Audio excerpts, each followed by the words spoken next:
boom, this is how it is. Waisa. MashaAllah, more construction on the right hand side of the road as we enter this fabulous village.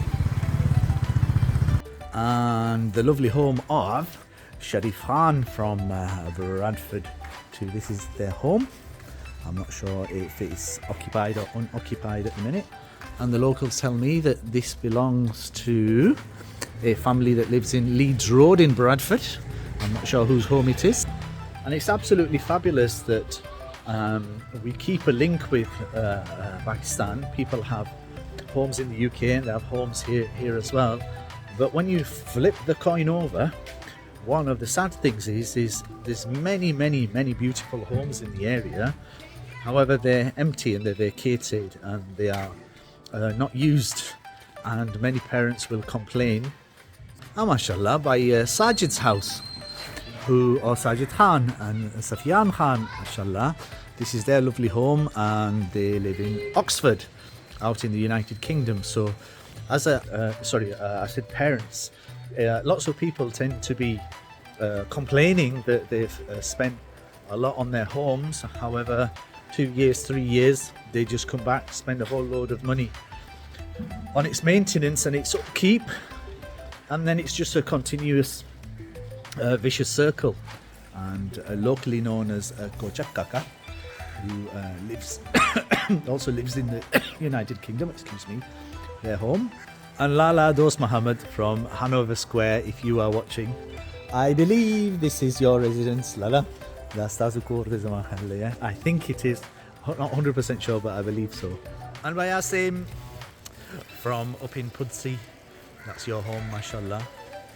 And I'm being told that a doctor from Shadi Khan used to be in this corner house. And as we wander down towards Mahalla Maghribi and Masjid Quba that's in the distance, and on this street here we have a mixture of Oxford with a sprinkle of Bradford, I believe.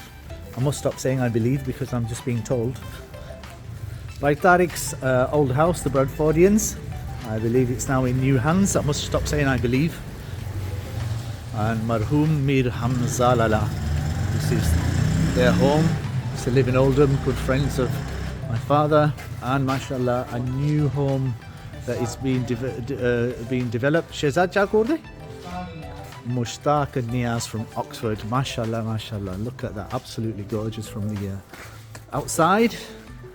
And it looks like we're going upwards towards the skies. With a huge gate, looks like a car will fit in, and if you're eating 10,000 calories a day, you can fit through that gate as well. There you go. And as they call him locally, Pichone Kaka. That's his house, hiding in the corner. And here's Masjid Quba, mashallah. And the orange house, Shehzad's house. And when you do your wiring, make sure you do your wiring properly. My goodness. So mashallah, I've wandered into Shehzad's house, which is locally known as the orange house. Because the outside is decorated orange, perhaps I'll show you a little bit later. However, I was just chatting with everyone. I was just walking down the streets about building homes and then maintenance. Is that some people have leased them out to orphan families. Some people have given them to immigrants from Afghanistan, because Pakistan has one of the largest, I believe, actually maybe the largest refugee population throughout the world. So lots of people are very charitable, and they will lease out their homes to these people who will basically look after them and just make sure that they're generally maintained well. And when they come and visit once every so often, they have 1 or 2 rooms in the home that they can use, usually for a few months. However, the main thing is that many homes are built and then left empty, and then we complain that there's issues with the homes. Now, from a young age, one of the things that our parents did was they made sure we had a link with Pakistan.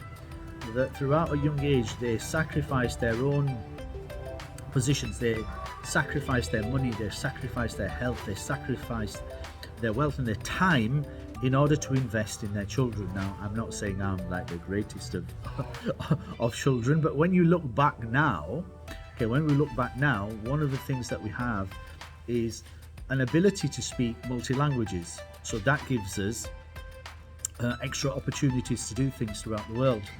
Gives us an extra opportunity in terms of jobs, in terms of employment, in terms of self-sufficiency, in being able to get by in different languages, in being able to communicate. So we've kept that link with Pakistan since we've been young, and we can see, I can see the benefits of that. And my children, alhamdulillah, have done the same. So they're growing up with multi-languages, and they keep a link with Pakistan. Now, why is it important to keep a link with Pakistan? Well, one, it's the roots, right? Okay, then the roots are very, very, very important from a purpose of identity, from a purpose of belonging, from a purpose of education and traveling and seeing things and looking at and feeling and seeing the conditions that are different, that educate you in many different ways. Here's an example. When my Huzaifa, when he was at school many years ago, I asked the school if they would allow him some extended leave. And the simple answer was no, because I said by the time we go to Pakistan, it's like hello, assalamu alaikum, that takes 3 weeks, let alone travel and relax. So anyway, the answer at school was a resounding no. So I said to the teacher, I said, look, from my point of view, academic education is one type of education. There's different types of education.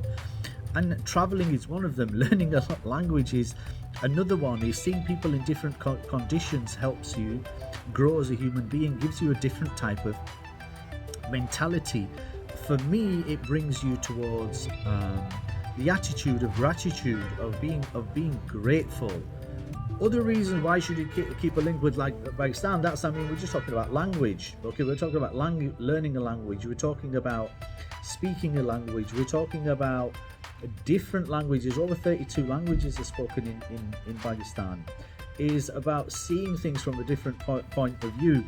Like, one of the greatest things that we laugh about here in Pakistan is the cut, or sometimes known as the manji. So this is the bottom side of the manji, or as I look at it, the right hand side of the manji. So this is the direction in generally where your feet go. So when you come into a room, and if you are sat on that side of the bed, which is the sar, which is the head, as a youngster, as a means of respect, you must stand up and sit at this side of the bed. Now, you may think that's really corny.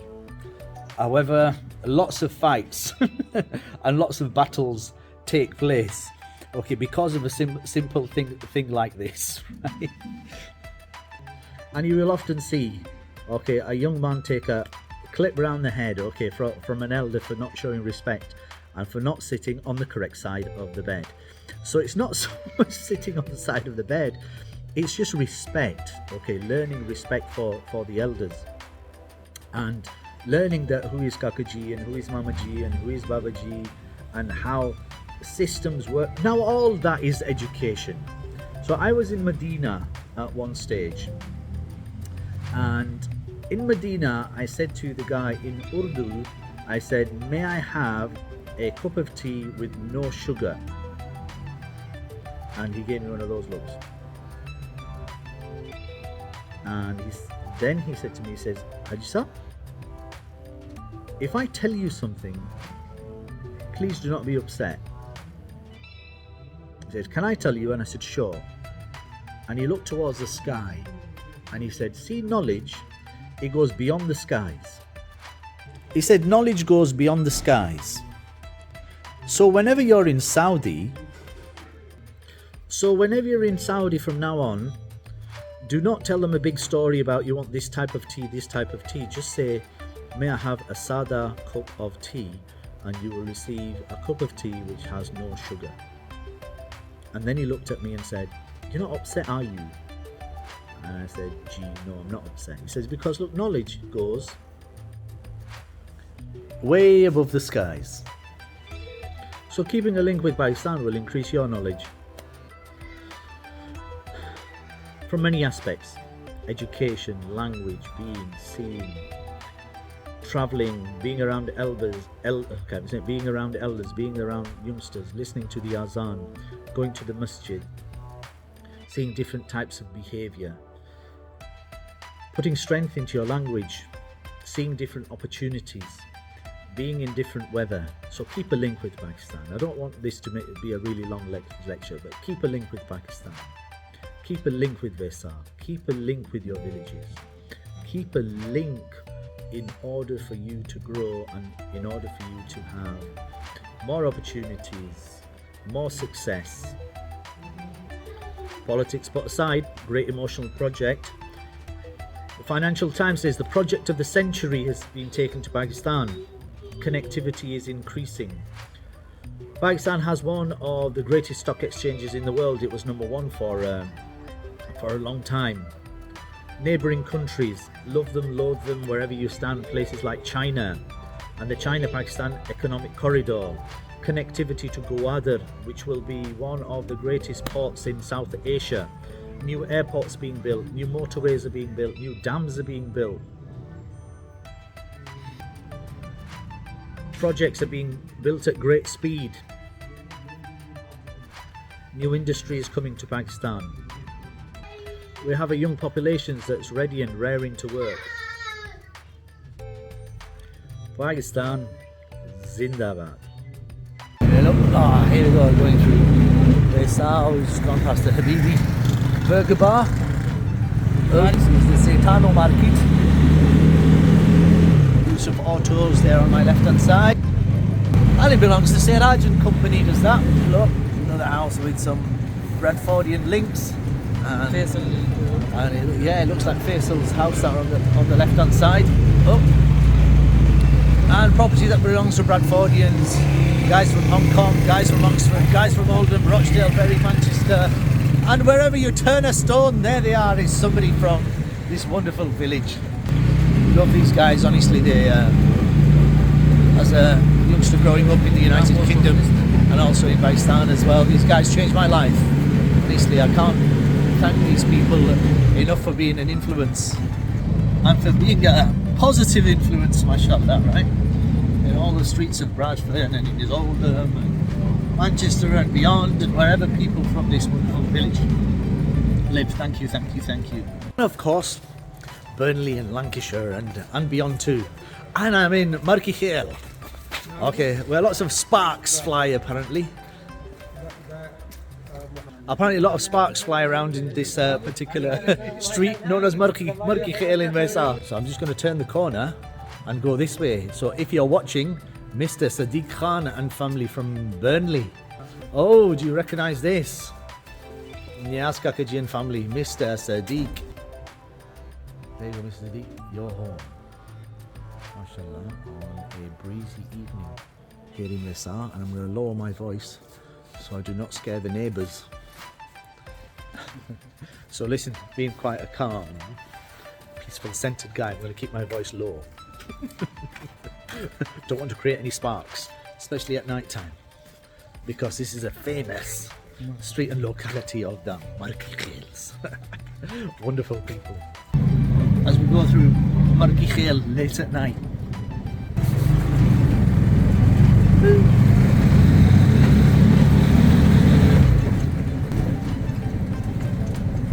The local guys are telling me that this is Shehzad's friend's house, Asif's house, still in Markikhail. I think it's Asif or Asif or... Anyway, I forgot what I was saying. Oh, yeah.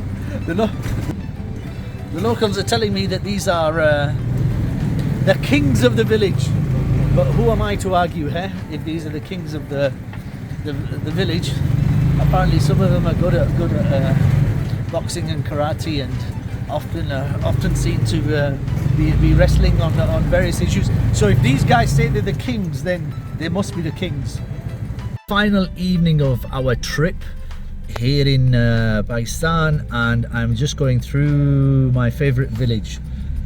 And I'd just like to say thank you to everyone on the Bradford Road. I'm being a little bit markichel sparky and having a few sparks. And maybe I should be saying thank you to everybody on the Oxford Road.